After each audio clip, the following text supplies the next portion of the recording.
Hello, and welcome to the All Things Narrative podcast, where we explore the relationships between the stories we love and the stories we live. I'm your host, Derrick, and let's get started. Happy Valentine's Day, everyone out there. Yes, it is February 14th, the date that this episode is coming out. And for all my hopeless romantics and lovebirds out there, welcome to the All Things Narrative podcast. Thank you for stopping by. And if you are listening to this and it is not Valentine's Day, it's all good because every day can be a day for love, right? So, what better way than to do this episode, this Valentine's Day special, than to bring on the love of my life, everyone, Tori Hatch. That's right. Oh, man. So, yeah, Tori's been on with our Studio Ghibli episode, our Harry Potter episode, and now you're back. What is this episode? Well, you know, we'll see if this breaks the Studio Ghibli record, because that is still our most downloaded episode ever. So everyone gets to hear your lovely voice. Isn't it lovely? It is. It is very lovely. So we're going to start a new series this year. So last year when we did the Why We Loves, we did some of the most popular series, franchises, whatever you want to call them, right, of our pop culture. So we did Spider-Man, we did Marvel, we did Harry Potter, Star Wars, blah, blah, blah, right? So go check all those out if you're interested in them. So when we did our last episode with the guys in December, we kind of shot around some ideas of what we could do next. And one of the things, I can't remember if I said it, Joseph, I can't remember who said it, but they brought up this idea of doing genres. And I was like, ooh, that's interesting. Because when I do my Live a Meaningful Story program, on the first session, I ask everybody to think about their life through the lens of a genre. There's many different exercises that we do with story and using that language and whatnot to talk about our lives. When we start talking about genre, it's interesting because a lot of people don't know how to react to that question. What is your life story? What's the genre for your life? Aha. Well, I think there's a few. So, of course. It's never a simple answer, and I think there's a few for everybody too, you know, because a lot of people will want definitions of a genre. And one of the last times I did this, I went through and they said, hey, can you go through every genre on your list? I think there's like 9 of them I put up or something, and just kind of explain like what you mean by that genre. And when I explained it, they were like, oh my gosh, I never have heard that description of that. Like, I didn't know that's what those stories meant. And I said, yeah, I've tried to take lots of different research from different places and pull it together and kind of articulate, this is essentially what this genre is, right? Whether you're talking about it in a novel, in a play, in a film, in a show.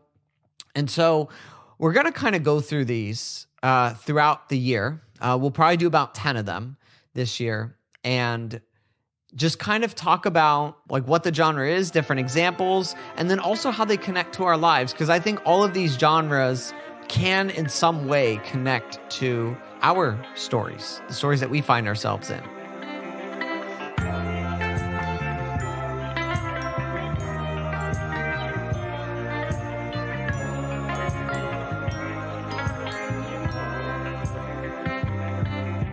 So you asked just a moment ago, Tori, which ones apply to my life, right? Well, I'll tell you 2 that I think apply to everyone's life across the board, and that's drama and comedy. So when we talk about genres, there's a very helpful approach that I take. It's by a guy named Eric Williams. He's a screenwriter, and he's also a professor. And he came up with this thing called the screenwriter's taxonomy, because once you start like researching what genres exist and how to classify art into a genre, it gets really confusing because there's a lot of opinions out there about what constitutes that genre and how it should work. What I like about his screenwriter's taxonomy, I tend to just agree with his approach. So the reason why I think everybody can apply a drama and comedy to your life is because comedy and drama are almost less of like genres and more of spectrums of stories. So he calls them types. And I really like that because you could take any story, whether it's a fictional story or a story that you tell somebody, and there's a spectrum between how much of it leans towards drama, the dramatic, and how much of it leans towards comedy. And comedy doesn't always necessarily mean like, haha, funny. It can also mean like the more just lighthearted, everyday, mundane, ordinary experiences. And drama is usually reserved for the things that are more key moments that really test our character and help us to transform. So every story, you could take any story and you could put it down and say, okay, this is 70% drama, 30% comedy, right? You could do that with any story. So it's hard for me to talk about drama and comedy as their own genre, because when you say like something's a comedy, if you push a little further, there's actually another genre there. Or if you say something's just a drama, it's usually not just a drama, it's usually something else as well. And that applies to what we're going to talk about here today, because this also is one of the genres I would use to describe my life, which is the romance. All right, cool. Yeah, so and not just because we're married, but also because how many times have we sat down to watch something and you've said verbally, I want to watch a love story. I want to watch two people who fall in love and get married, right? How many times have we found something for that to put on? So it's interesting because romance would follow under like what the screenwriter's taxonomy is like a genre. I think there's 11 of them that they list. So if we think of like romance as a genre, we could think every romance. Didn't you just say there was 9? No, I said there was 9 that I use in my thing, but I'm talking about on this taxonomy, there's 11. Okay, gotcha. So with romance, like any romance story will have a spectrum of comedy and drama. And we'll talk a little bit more about that when we talk about specific examples. But there's a lot of confusion about the word romance, because what do you mean when you say romance, right? Are you talking about like the romantic period? Are you talking about like what you think of when you think of Valentine's Day? Like, oh, like do something romantic for someone I love. Like, what do we mean by a romance, right? So I'll tell you what my definition is that I use to talk about the genre of romance overall. Then I'll talk about specifically within works of fiction what constitutes a romance. So in my program, when people ask, okay, so what's a romance?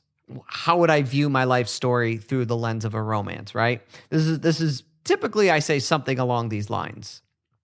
Romances represent our deepest longings, our passions awakened and ignited, longing to be fulfilled.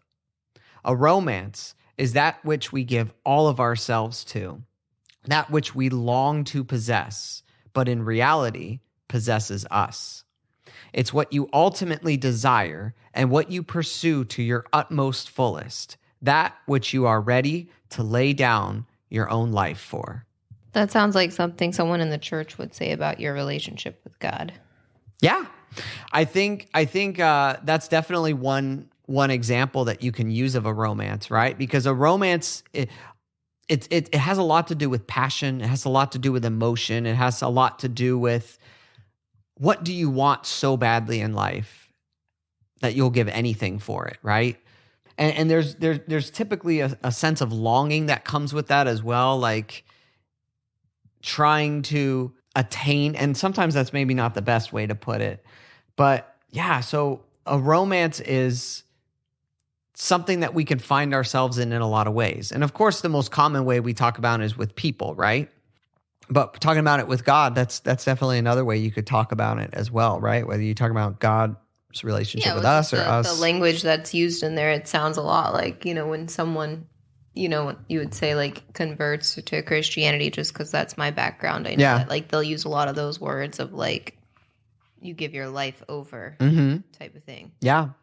Well, and so you got a couple great examples in the Bible of what I would consider to be the romance genre as well, right? So the two most prominent ones that I can think of is in terms of a story, you've got in Genesis the story of, it's kind of an odd romance, but kind of the love triangle between Jacob, Leah, and Rachel, right?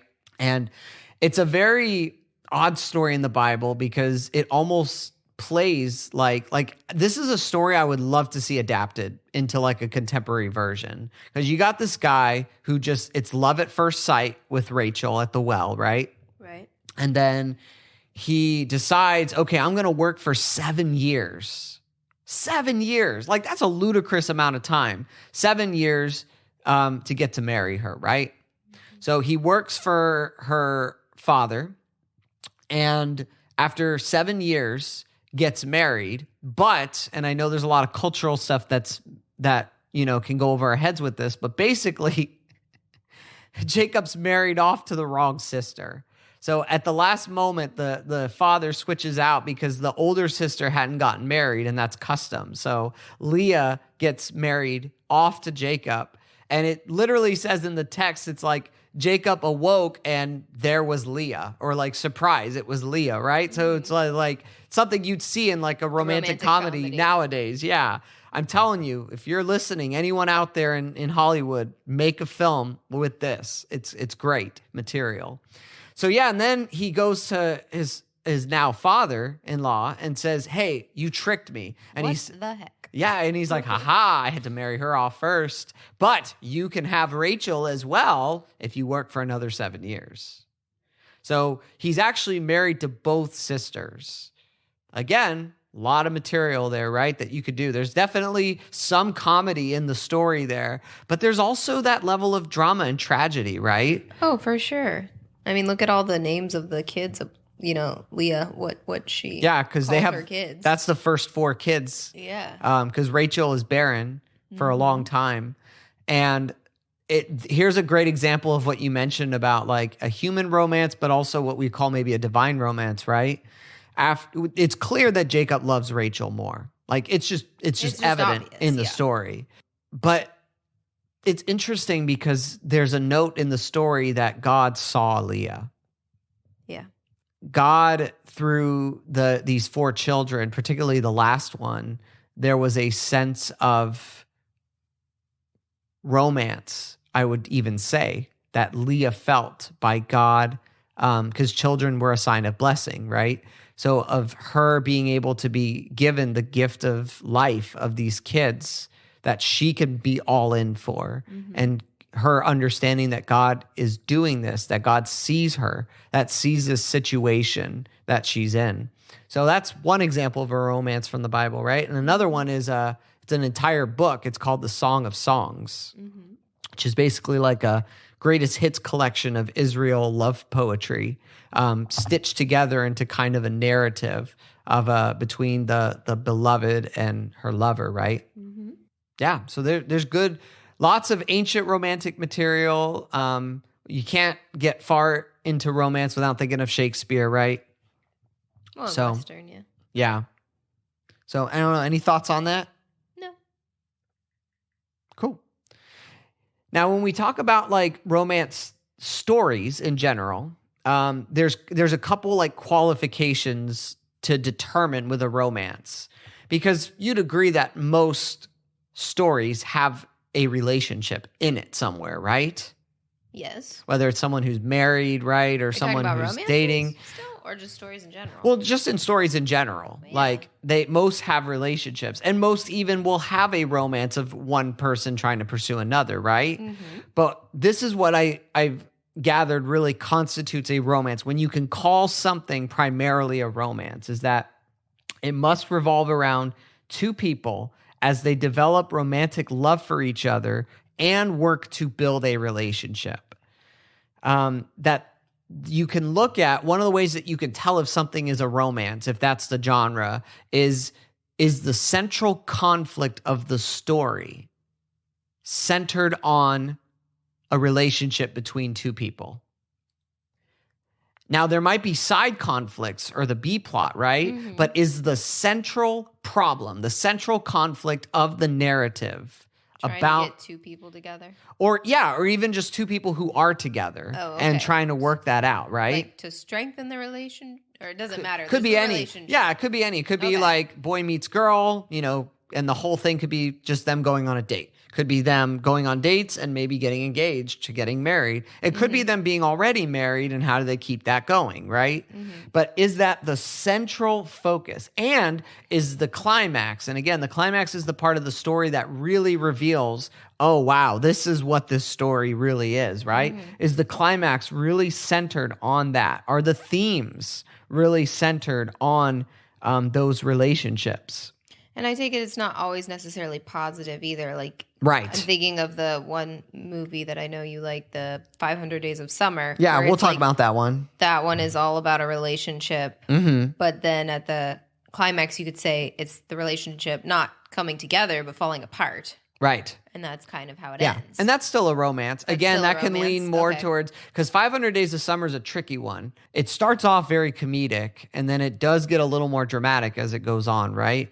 And, drama can tend to be associated with tragedy. So that, a lot of great romances don't end well, sadly. But the central question that, kind of like a cheat sheet, I like to say, is that the central question when you're watching something or reading something, if the central question that you have is, will they end up together by the end? That means you're probably watching a romance of some sort. Okay. Right? If that is like an afterthought, if there's another conflict that is more centralized and then the relationship is there. So question then. Yes. So I'm thinking of the Amazing Spider-Man. Yeah. That story with like Andrew Garfield and Emma Stone. That right, one. Right. Like their romance is kind of like a huge part of the movie. However, that's not really the main point. That So it's interesting because that one is that's kind of what you're wondering the whole movie. But I also at the same time the other subplot, that's more of a subplot because then there's the main plot is like he's becoming Spider-Man too. Yeah, it's tricky. That one's tricky because I think if you take the superhero genre, most superhero films have some sort of love interest or romance going on, but it's not the central conflict of the story, right? It's there, but your first and foremost question is Batman and Rachel going to stick together? That's not really the first foremost question when you're watching the Dark Knight trilogy, right? Right.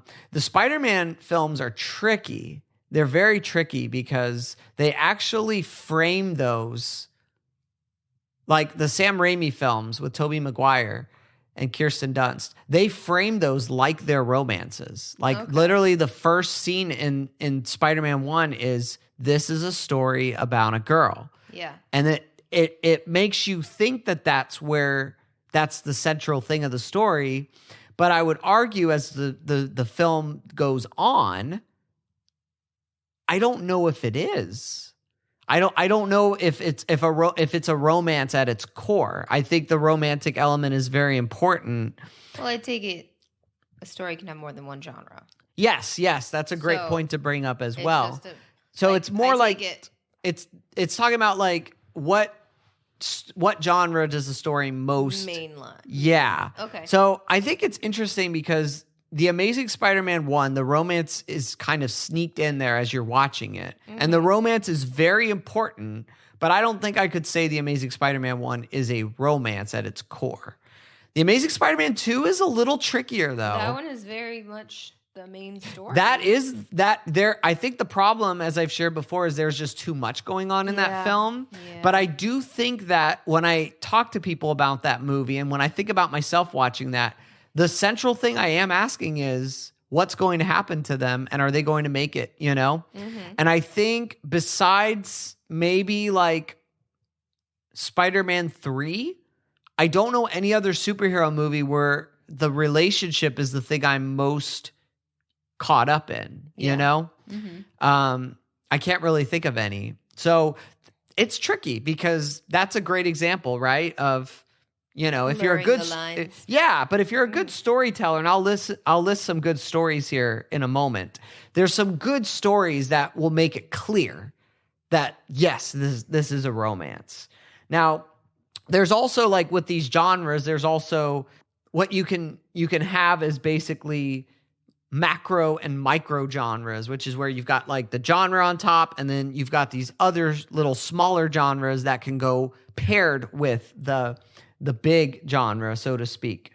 And then there's also kind of like nicknamey, like sub-romance, genres as well. So I'll give you some examples here. It's a common one, the chick flick, which is basically a romance that's targeted specifically at reaching the female audience.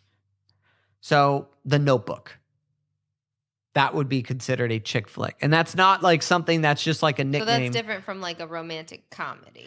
Yes, a romantic comedy is actually its own separate thing. Okay. So a romantic comedy is more trying to appeal to both men and women. Mm-hmm. And it is leaning more towards comedy, whereas a chick flick tends to lean more towards the dramatic with comedy elements to it. So like romantic comedy, 10 Things I Hate About You.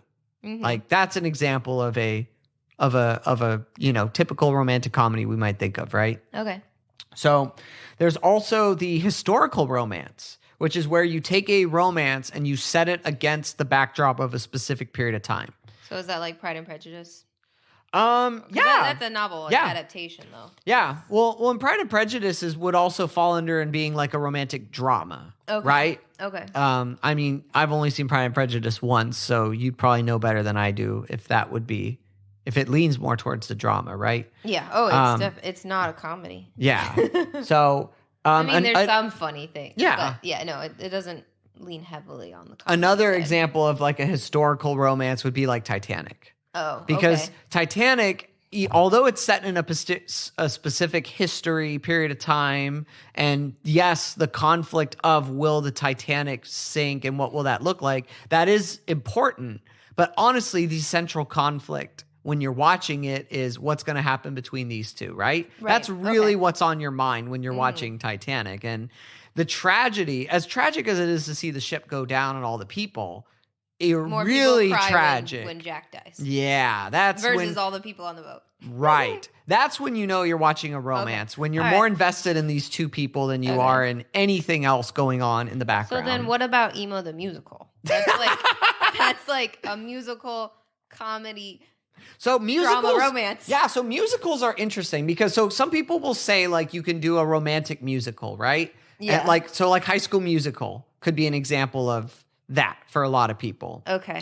It's been a while since I've seen that. But here's my argument, and it's based like, on are musicals their own genre? Yeah. So That's my question. This is the thing. I've wrestled with this for a while. Oh, This wrestled, is where, yes.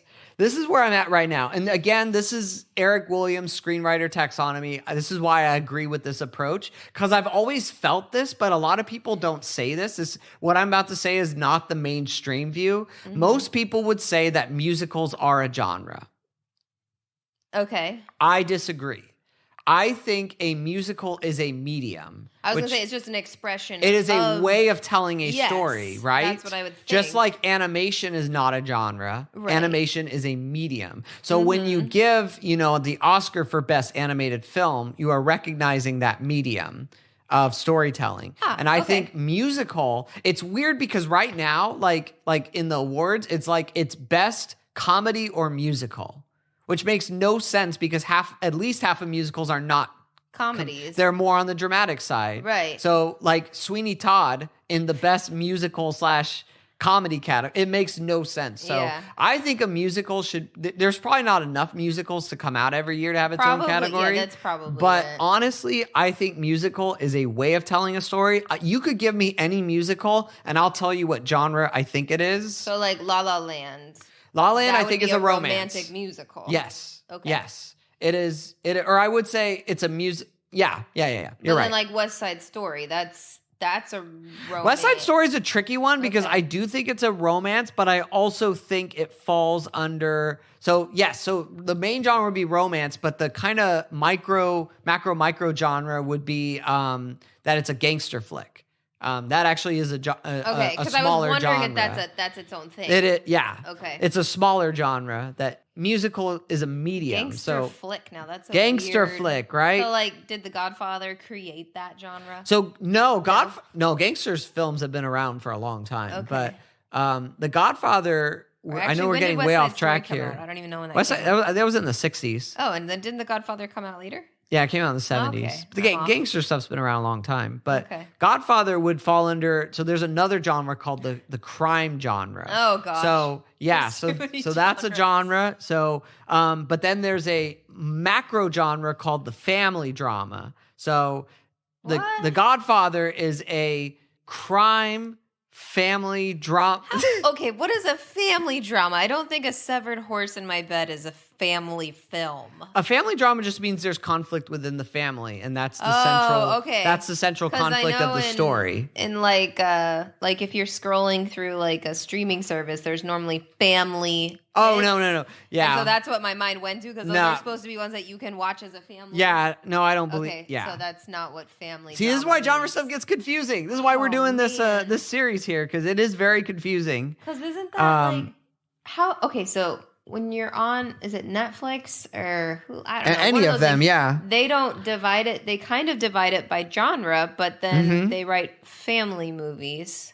Yeah. But that's not a family. That's not. But that means something different than family genre. Is what I'm getting at. You could take any movie that's in that family category And put it somewhere else. and put it as it's a sci-fi. I almost said comedy. It could be a romance. It could be a fantasy. It could be, exactly. You could break it down into any of Slice of those. life. Yes, exact. Slice of life is a genre. That's another example. Slice of life. Would that be like Little House on the Prairie? Is that like slice of life, Yeah. or is that more like what's the genre for like Hatchet and survival, like My Side of the Mountain, those types of stuff? You like know, Man versus the Wild. I actually think that might be a micro genre. Is survival really? stories. Yeah, I think that might be its own. Not a macro. So there's genre, then there's macro genre, then there's micro genre. I'm not 100% sure. I'll have to look that up. Sorry, high school English has not taught me these. See, this is actually what I didn't learn in high school English. That's what I'm saying. I didn't learn this in high school English. Yeah, And that's as far I as my think English I went. honestly think this would be helpful because I think this is very. I like how Should've taken clear this college is. English. Got out of that one. A couple other romantic pairings you could have is you could have a romantic fantasy. So like Enchanted is an example of a romantic fantasy, right? Okay. The romance is the center, but it's paired with because fantasy is its own genre as well. Okay. But they're kind of paired together. And this one is rare, but you do see it done. We've actually watched one recently, What? a romantic thriller, What did we watch? That was a romantic. Vertigo. Oh. Yeah, because Okay. even though Vertigo is a thriller, the romance is really Central to the conflict. Yeah. That's So that's making almost like a crazy. hybrid, you know? Interesting. Yeah. Okay. Yeah. I'm overheated, can hardly sleep at night, doing crazy dreaming. You're the reason why. So I guess it just might be helpful to do some examples, right? Examples are good. Yeah, let's do some examples here of things. And we could talk about, like some of these are very clearly romances and some of them are kind of hybrids with other things. So like I'll do this one first since you mentioned it. So you did 500 Days of Summer. So 500 Days of Summer, it has that comedy drama. Some people call it a dramedy, right? Where it's just a blend of both. But the central conflict in 500 Days of Summer is this idea in relationships of expectations versus reality. That's what the whole movie is about, right? Yeah. So they both... Like the IKEA scene where they're like pretending they're in another world. Yes. I mean, that movie just has a lot of great moments that very clearly spell out to you because Mark Webb is a good storyteller when he's allowed to do his thing and not have studio interference.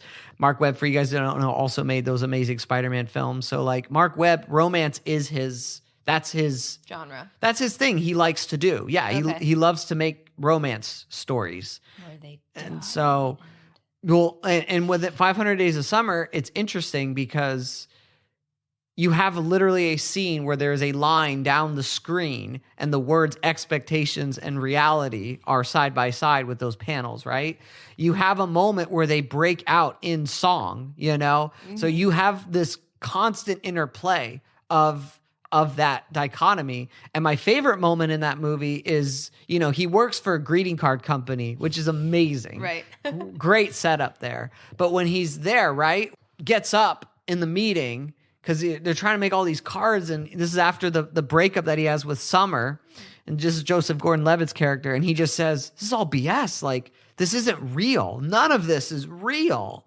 And, and he talks about how they profit off these kind of lies, and then he talks about how he had all these expectations of romantic love and how it let him down, and this is kind of what's happened to a lot of people. So it's then that after, spoiler alert, it's after he has this realization, after these quote-unquote 500 days of being with Summer. Not just being with, but just in connection with Summer, that he's finally able to move on to another relationship. And that's when at the end of the film, he meets Autumn. And of course, Autumn is symbolic of change. So he is ready to finally change and to go with the wind, if you will, of where this new kind of epiphany on romance takes him. Mm-hmm. And Summer goes on her own journey too, of not wanting to be married. And then all of a sudden she finds the right person and gets married. She's like, so she I'm learns, sure of it now. Yeah. So she learns a lot about love too. So 500 Days of Summer is a great, it's a very clear cut romance. Like that, no doubt about it.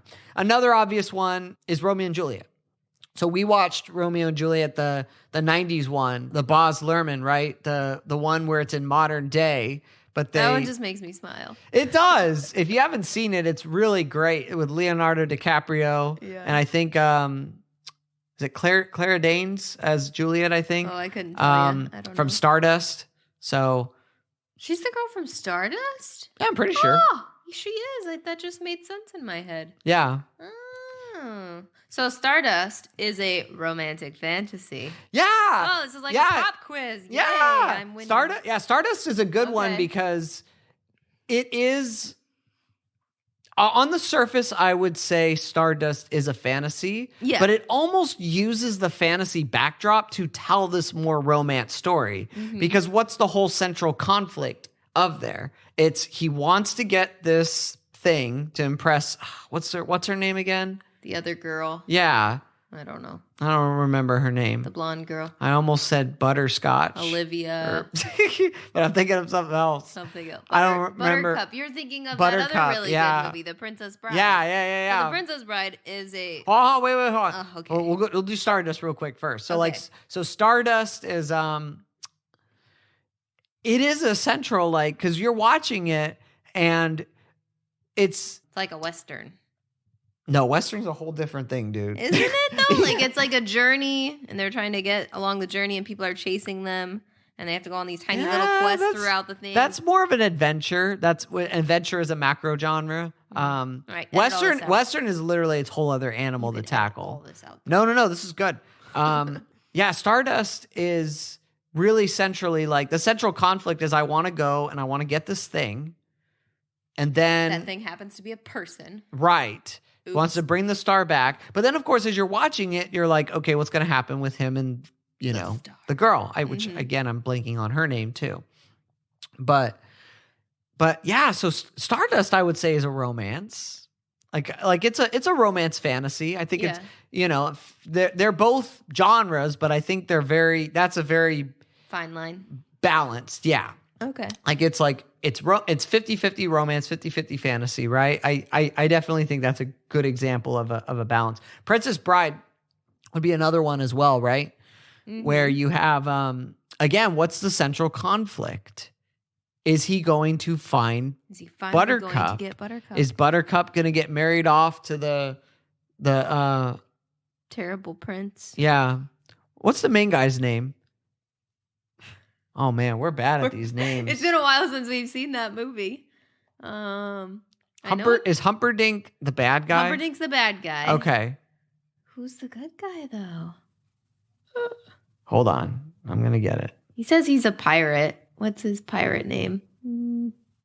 Wesley. Wesley, thank you. Wesley. There you go. Yep. The same guy who plays the Baron in Whisper of the Heart. Wes. Really? Yep.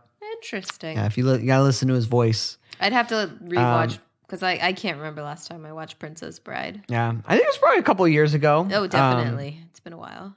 Yeah. So. Yeah. So Princess Bride, that's another example. You're in that fantasy, that romance fantasy, but and you're very much in that adventure quest. It's very much like Stardust. You could put them pretty much in the same category, I feel like. You know, the love story is central. There's a lot of fantasies, like Lord of the Rings is an example of a fantasy story where the romance is so on the bottom of the priority list, right? There's a lot going on. There is a lot. Yeah. Lord of the Rings is what I would call pure fantasy. Like it knows it's a fantasy. Right. And that's that. Is war a genre? It is its own genre, yes. So would Lord of the Rings also have that as like a subgenre? No. There's so many battles and wars. They're actually the war for Middle Earth. But speaking of Carrie's from Princess Bride, mentioned he's in Whisper of the Heart. And we've talked about Whisper of the Heart on here on our Ghibli episode. Mm-hmm. Whisper of the Heart is an interesting one because the term I kept hearing when I was watching before I watched Whisper of the Heart is like, oh, it's a slice of life film. It's just a film about following this person through their life at a specific moment, and you're just kind of go with the flow, right? Yeah. And it is very much that slice of life, but I would say that Whisper of the Heart is very much a romance. I could very see that, much it being both. Because when we talk about like with a romance, first of all, it's a lot of boy girl drama throughout the whole thing, right? Who's going to get together with who? Yep. But it's a romance going back to kind of the description I had at the beginning of the episode, like what do you most long for and what do you most desire? Mm-hmm. Because what I love about Whisper of the Heart, why I think it's one of the best examples of a romance that you're going to find in a film, is because you have Shizuku and Seiji's different loves. Her love for, writing and his love for music. And that is their romance, their passion, what they are in love with, what they dedicate themselves to. Mm-hmm. But they learn what it means to have each other. Mm-hmm. As they pursue that, right? Mm-hmm. So you have the romance of their dreams, but also the romance of them getting together and realizing that neither of those things are what they thought they were going to be. They realize their dreams are a lot harder. So it's kind of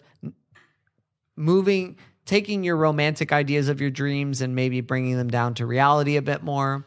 And then also them having a bit sense of a reality of what a relationship is, right? Mm-hmm. So that's a good example of the romance and the slice of life pairing.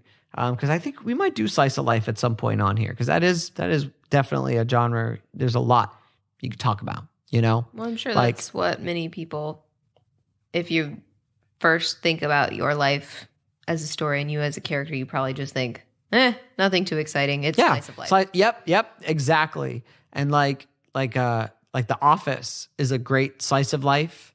Mm-hmm. That's primarily the genre. The Office is slice of life comedy, I take it? Yeah, I mean, again, it's all spectrum, right? Okay. With comedy and drama. Mm-hmm. But yeah, it's slice of life. And again, like Jim and Pam fulfill the romantic portion of that. Again, the central thing you're wondering with Jim and Pam is, will they get together? Gotcha. Right? So here's some other ones. These are all different films we've watched over the last couple of years, so they're kind of more fresh. I'm sure as you're listening, there's lots of other examples that you guys out there can think of as well. We don't have time to watch all the movies. No, Sorry, we don't, but you can check out all this on my Letterboxd. So I might even make a playlist of why we love romances. I'll have an example of some of these and maybe even rank them on there. But another one we haven't talked about yet is what's called the paranormal romance. Oh gosh. It's not as weird as it sounds. Is that Beauty and the Beast where she falls in love with the beast? So it's a romance between a human and something else, some other entity. It could be an alien, could be a beast. So an example of a paranormal romance, yes, is Warm Bodies. That's paranormal romance. Okay.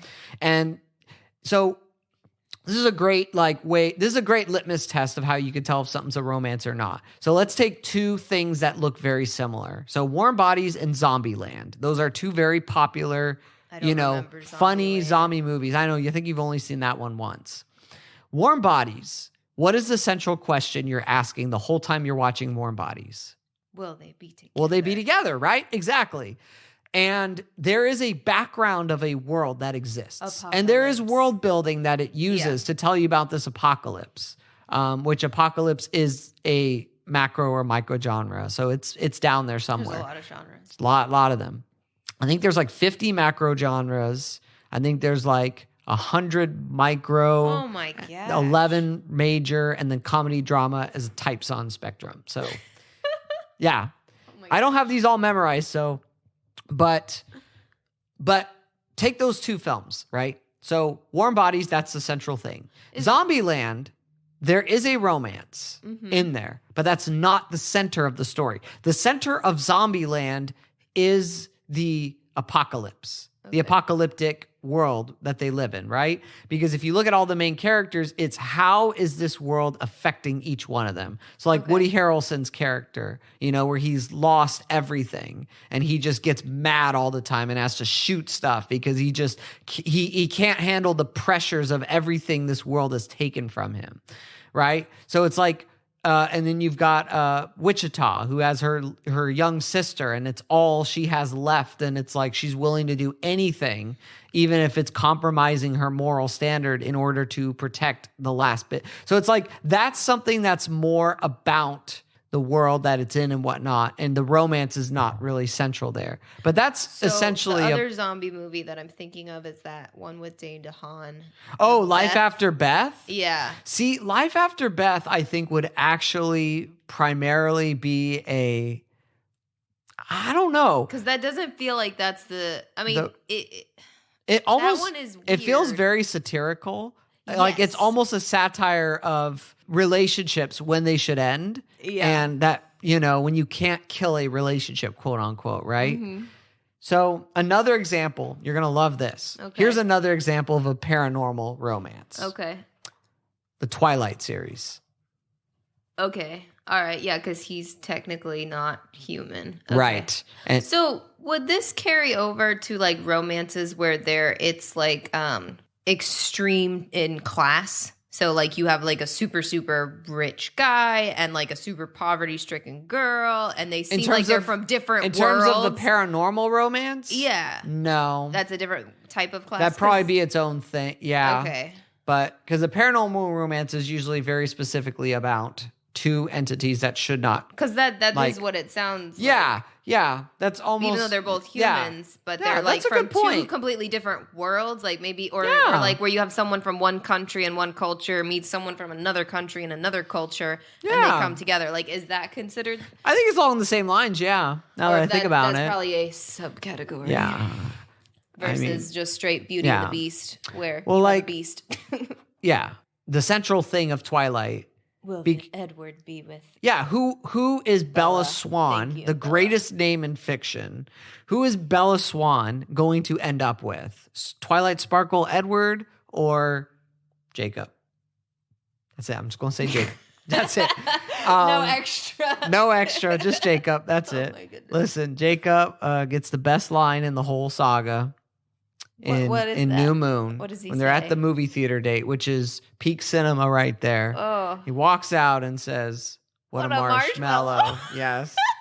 That movie is a comedy. Yeah, see, that means I don't know if that's intentional though. I don't think it's intentional at all. But for us, we put it on to laugh, right? Oh my gosh. I feel like we sometimes like if it's Halloween and everyone's getting into all those movies, every couple of years we'll watch a Twilight. Yeah, we'll throw one on there for sure. As if it's like a horror movie or like something Halloween-y, and just to laugh because it just cracks me up. Oh my gosh. Yeah, no, those are hilarious. Mm-hmm. And again, there's a world there.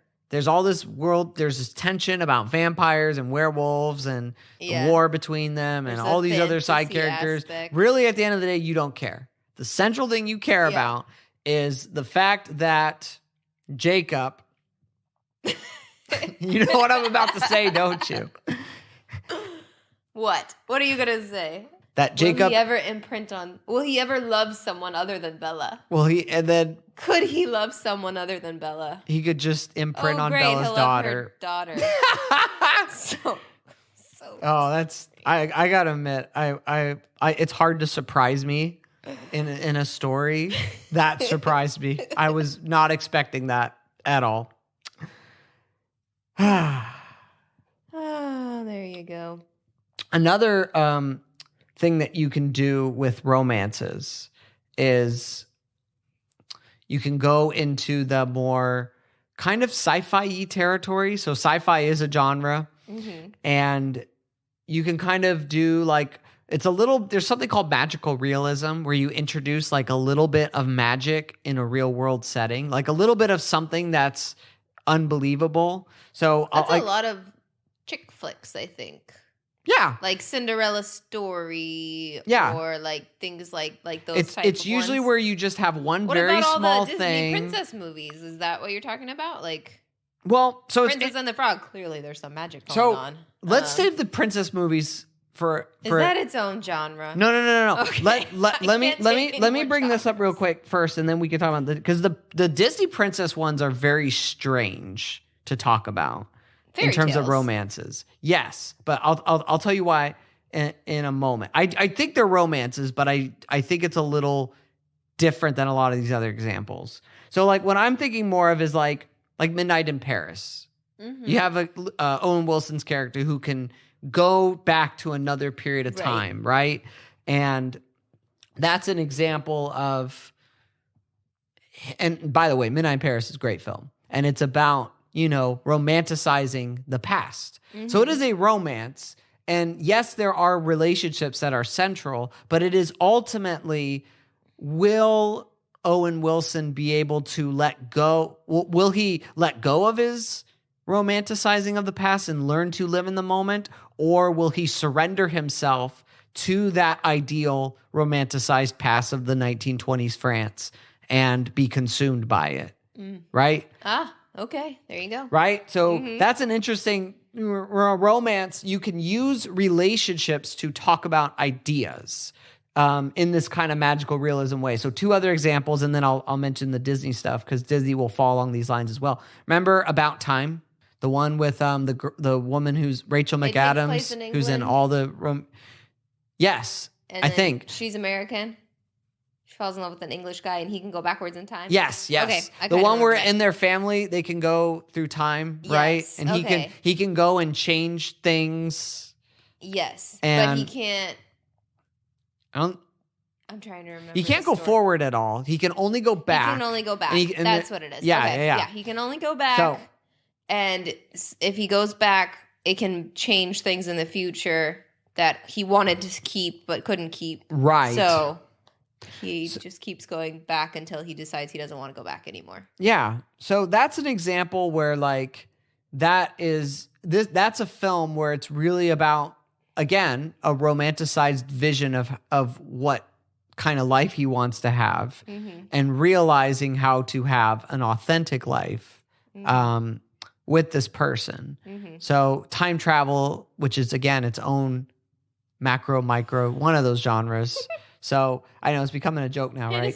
So, but About Time is like an example of, it is about the romance, but it's also about something His else own that he's self-developing. right. There's something else that he's romanticizing that he has to Make almost everything let go perfect. of in order. Yes, exactly. Okay. That ideal vision, of his life, that perfect idea of what he wants his life to look like. He has to let it go in favor of a person. So, and a third example that I'll give of that is Ruby Sparks.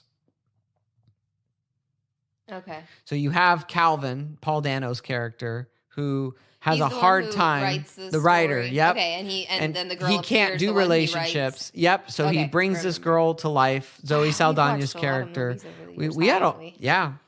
So like with Ruby Sparks, again, he has a romanticized vision of what he wants his life and a relationship to look like. When it doesn't go that way, he is able to write and change the character because it's a character that he created, brought to life, inspired by the Twilight Zone episode.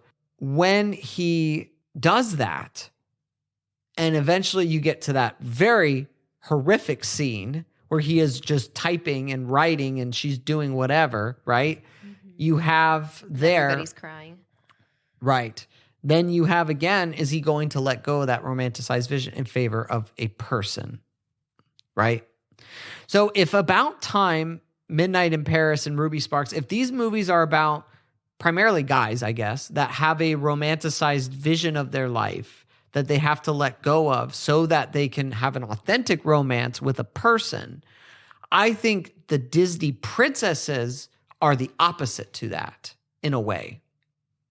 And I'll tell you how. Okay, yeah, tell me how. I think all the princesses have something that they're longing for, which is what makes them romances.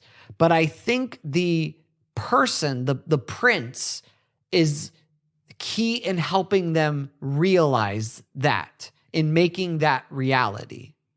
So for them, it's not a letting go of, it's a embracing of that thing. Mm-hmm. So like Snow White constantly is like, someday my prince will come, right?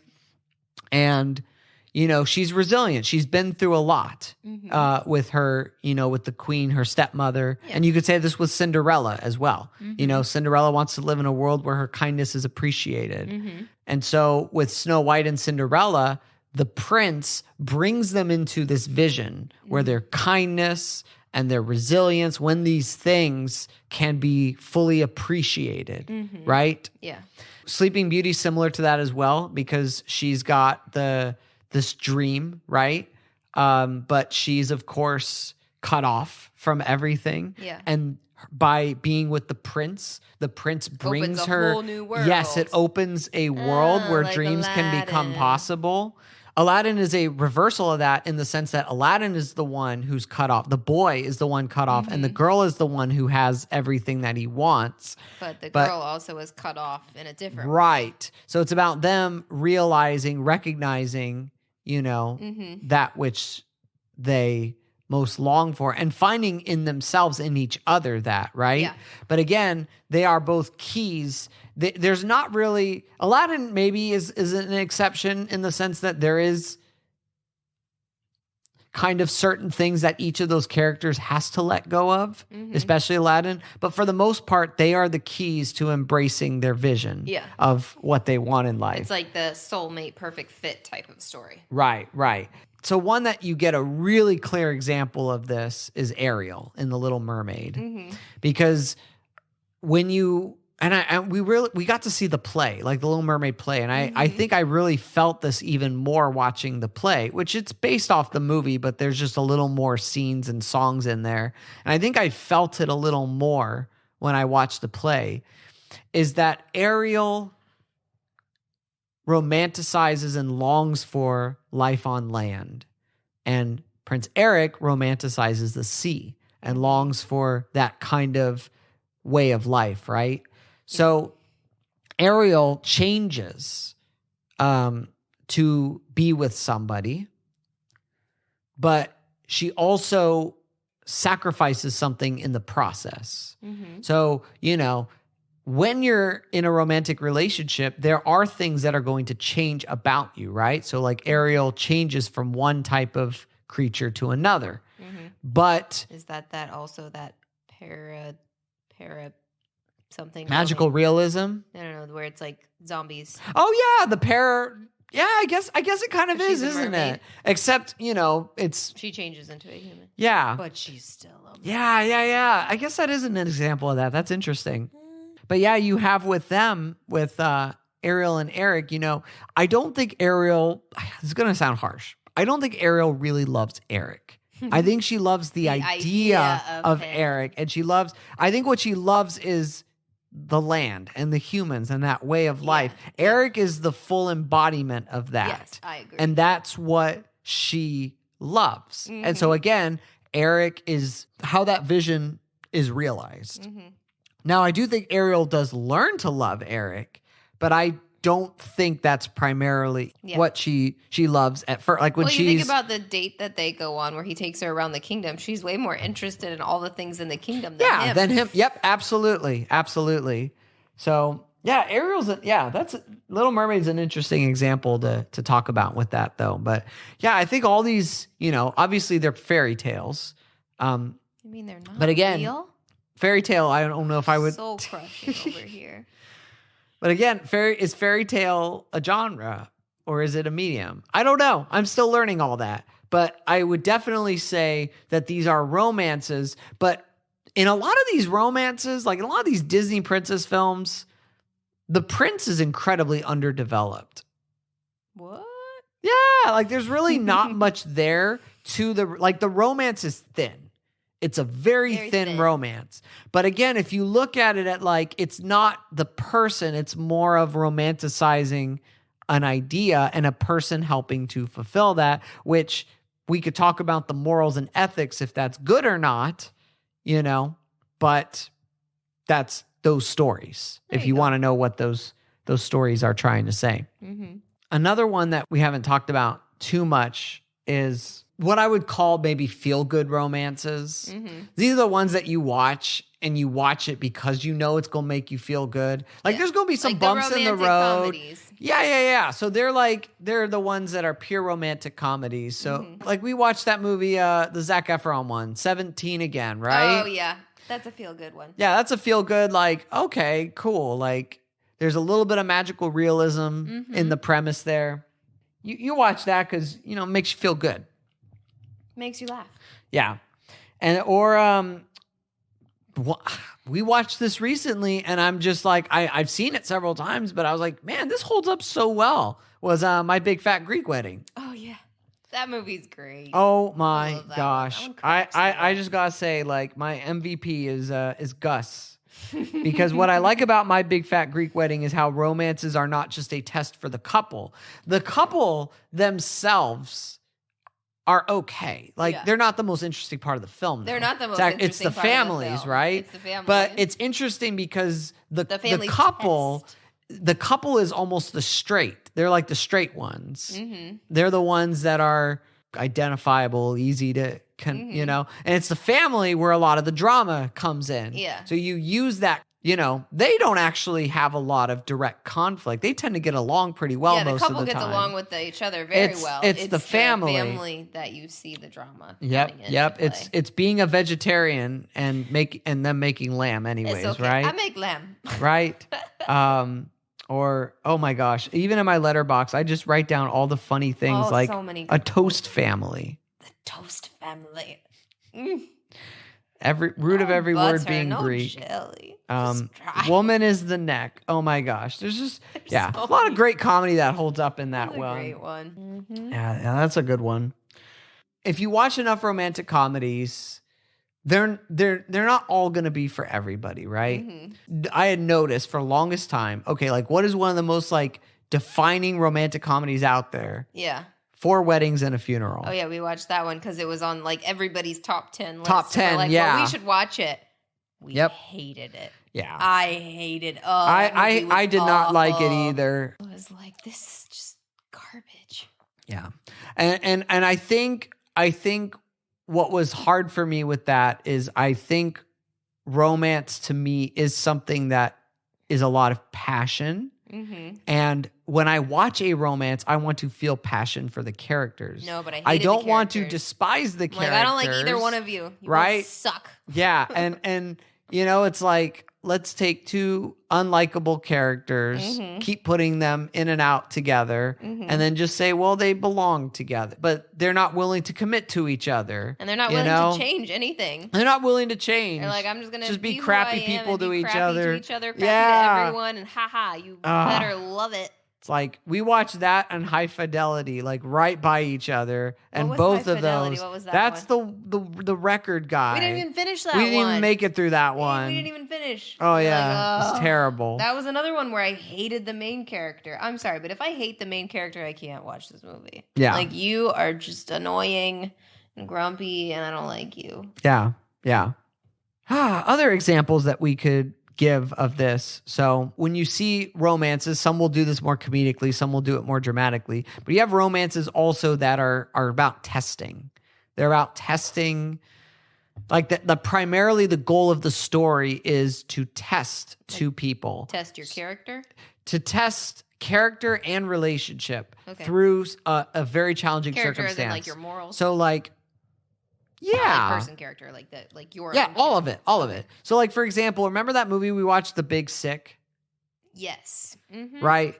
And they're kind of in a casual relationship, but then she gets Big sick. big She sick. gets very sick. She gets, was it leukemia or cancer? No. It was a autoimmune thing. Okay. Her lungs and all that jazz. Yeah. And so that's an example of, okay, we're going to test. Like the romance is primarily a test. And if they can pass this test, they can make it through anything, right? I know we weren't a big fan of this movie, but Juno would be another example of that. I did not like that movie. I know. But Juno is an example of, okay, can they make it through? Like that you Nicholas know, Sparks movie. What is it? Dear John. Dear John. I see. I've never seen that one. Oh, I watched it in college, but I don't remember. Fault in Our Stars. No. All Dear these John ones. was the one where it's like she gets in a car accident and she has amnesia and she doesn't remember her husband. Oh gosh. And then the whole movie is the husband trying to win her back. Yikes. And she actually never remembers him, but they eventually fall. I think that ends with them like Oh, that's falling back in love again for the second time. Oh, that is sad though. It was very well, it's Nicholas Sparks. You're going to cry. Yeah. So Yeah. Fault in Our Stars. What Never Let Me Go would kind of be another example of that as well. what's that one? Remember the one with Andrew Garfield, Kate Winslet? Oh, where- where they're like organ donors. Yeah, I'm not going to say anything more than that. Just Sorry. because no, Spoilers. that's good. Come on, you had 15 years to watch the movie. Yeah, that's a sleeper hit though. That's one that a lot of people don't hear of, and you check it out and you're like, we didn't hear about it for the longest time. Then we watched it, I was like, oh, this is good. Yeah. But that's another example of will that romance That's a make survival it? type movie too. Well, though. yeah, will they make it? And I'm not going to tell you specifically what's at stake with it. Just their lives. just their lives, right? We watched one that was really good recently. What? It was a sad one, but it was good. Shadowlands. The one about C.S. Lewis. Oh, yes. And Joy. Yes. Oh, I didn't even know this. Anthony Hopkins, one of the great actors, played C.S. Lewis. And I didn't even know as a C.S. Lewis fan that movie existed. Yes. But that movie about the later part of C.S. Lewis's life when he falls in love with Joy. And then she dies. Yeah. yeah, it's no spoiler because of history, but Yep. man, Yeah, that movie was good. was so good, you know. That's not a feel good romantic movie though. No. I'm gonna be No. sad now. Yeah. I mean, it's about experience. It's about a man experiencing life and how romance is an avenue, is a key to experience. Because his love was for books and knowledge, right? And his love for God as well. But to have love in a person and all the complexities that come with that was really new for him. And I think the film did a great job exploring that and everything that came with that, you know? And that, I mean, the moment that got me the most was when she was almost going to die and she was like, all right, you love me? All right, you have to let me go. I was just like, dang. And he's like, no. That's a side of like straight up yes, no. yes. I'm not. That's a side of romance there, right? Because romance isn't just all the feel good stuff. Yeah. It is also what are you willing to sacrifice? And for him, he had to sacrifice his own happiness. So that way he could give this person some joy, some happiness for the time that they had left. I think it was more just peace. Knowing that she will pass on peacefully, but he will be left to grieve. Yeah. For the rest of his life. Yeah. That's a deep, like that's like the depth of what romance, you know? Don't think romance is just some surface level-y thing when you hear that. So, you know? And I mean, I even think about our relationship. I think about any relationship. There's always going to be things that it costs. But again, you go back and you think about when we were dating, and it was like, I remember making scrapbooks, telling our dating story through like a scrapbook or through like a video, right? And part of what that meant for me, I don't know what it meant for you, but what it meant for me was like, it reminded me of the things that mattered, that were most important, even when things were tough. And it made it, you know, the ultimate sacrifice that our whole dating relationship was building up to was ultimately, for me personally, was making the move to Florida. That's what it was all leading towards. And you could go hear about that on another episode that I did like a year ago. But that essentially is what all those things, all those ways of telling our story, that's what we would go back to. Or like, I still think one of the most romantic things you ever did for me was the sticky notes. When I wrote you sticky notes. Oh my gosh. A jar of sticky notes that I would, I savored that. It took me like a month to read them all. Yeah. That was easily one of the best presents you've ever gotten for me. Oh man! I went out with a bang in the very beginning. And No. It's the romance, but I think it's important with romance. Like, when you're married, it is harder to keep. You mean like the Bluey episode where they tried to have a romantic dinner and he just ends up puking? Yes, exactly. See, that's the flavor of romance we have these days. It is, but that's the thing is, if you build a strong foundation of romance in the beginning, in those early years, you have a lot to stand on. Yeah. And you just find other moments in the craziness of marriage and kids to sustain that. Yeah. But if you have a strong foundation, and I mean, we were very romantic. And so I think that reminded us of what we wanted in each other, and it made the sacrifices worth it. There you go. So that's what great romances in stories and in life do. I mean, we pretty much went through all the romances on this list here. I mean, there's only a couple I had left. So I had, going back to, where you can have a musical as a medium, can have historical as like a macro genre. Another one where I think the romance is central, and it's a tricky one, but remember Across the Universe? All the Beatles songs. I really liked that movie, but you really like the Beatles, so. Yeah. Yes. Yeah, but that's essentially someone. It's a really long movie, isn't it? Yeah. But that's the one with, remember Jude and Lucy? He's from England. He comes to America. Yeah. I think it's all coming back now. It's coming back now. It's been a while. Yeah. So that's another one where, here. So that's an example where, again, musical drama. Yeah, but where also you can, just by listening closely to dialogue and to watching what is important, what place is important. So there's ways that you can tell what's really important to a storyteller. One, as I mentioned on here before, is like, what is a central line of dialogue that a character says that does not sound like how normal people talk? It's usually trying to tell you what the theme, the author talking to the audience, right? Christopher Nolan is notorious for that. He does that all over his films to the point where it's annoying at times. But like in Across the Universe, the opening line lines can also be very indicative. And the opening line of Across the Universe is, "Isn't anybody going to listen to my story? All about the girl who came to stay." Boom. That's romance right there. Right there. That is the central story there. But there's a lot of other stuff going on with that too. And another film where there's kind of like a lot of stuff going on, there's sci-fi, there's time travel, there's all these things, is Your Name. Easily one of the best animes I've ever seen. But with Your Name, again, the central conflict is these two people.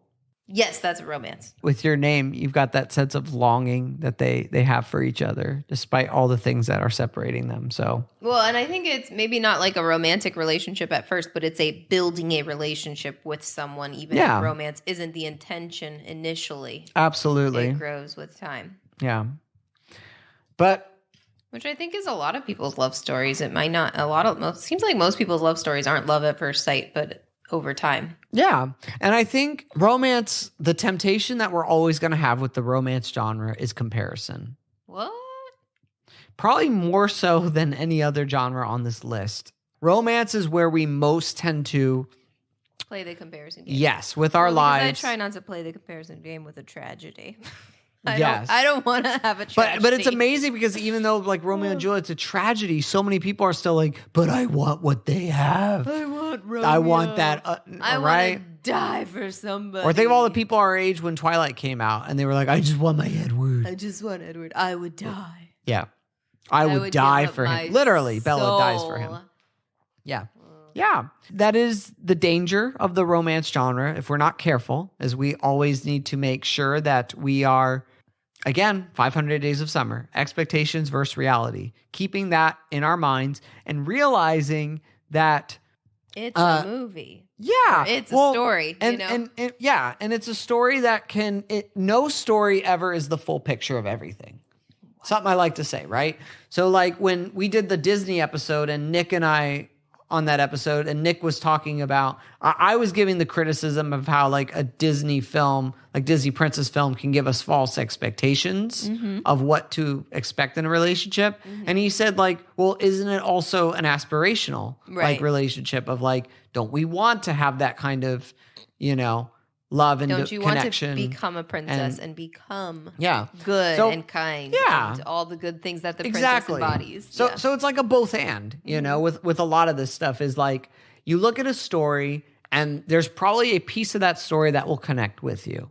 But we also want to make sure that we don't try to parallel everything in one story because one story usually has a specific job. So even though the romance has a core of what makes that and defines that genre, that doesn't mean that all romances are equal, right? It doesn't mean that all romances are going to match your particular experiences the same way. They're not going to connect with you the same way. So like the reason why we don't like Four Weddings and a Funeral is because it probably does not connect with my Christian values. not just values, but it doesn't connect with our experience of the world. Yeah. But I'm sure there's people out there who maybe that has been their experience and maybe they do connect with that more. So we tend to gravitate towards stories where we find that connection most. Is this why I like Emo the Musical? This is why we like Emo the Musical. Because Emo the Musical is... The drama.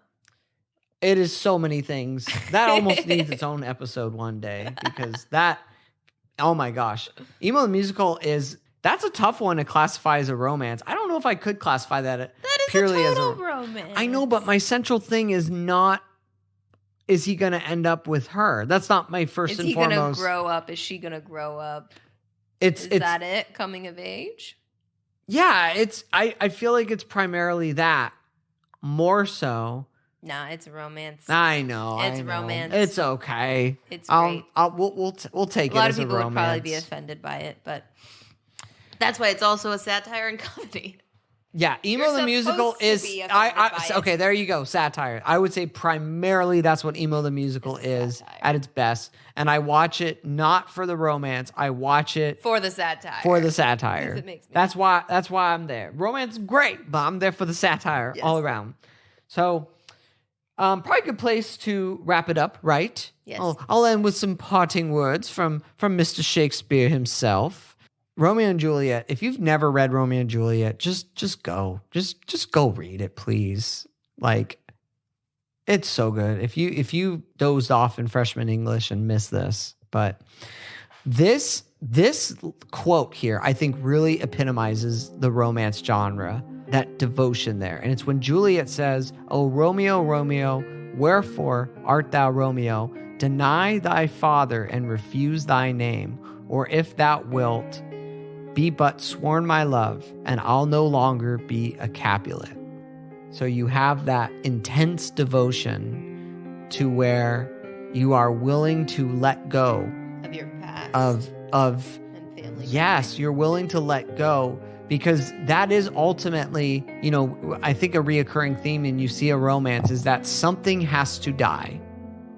in order for the romance to come to fruition, right? So again, you mentioned at the beginning with God, right?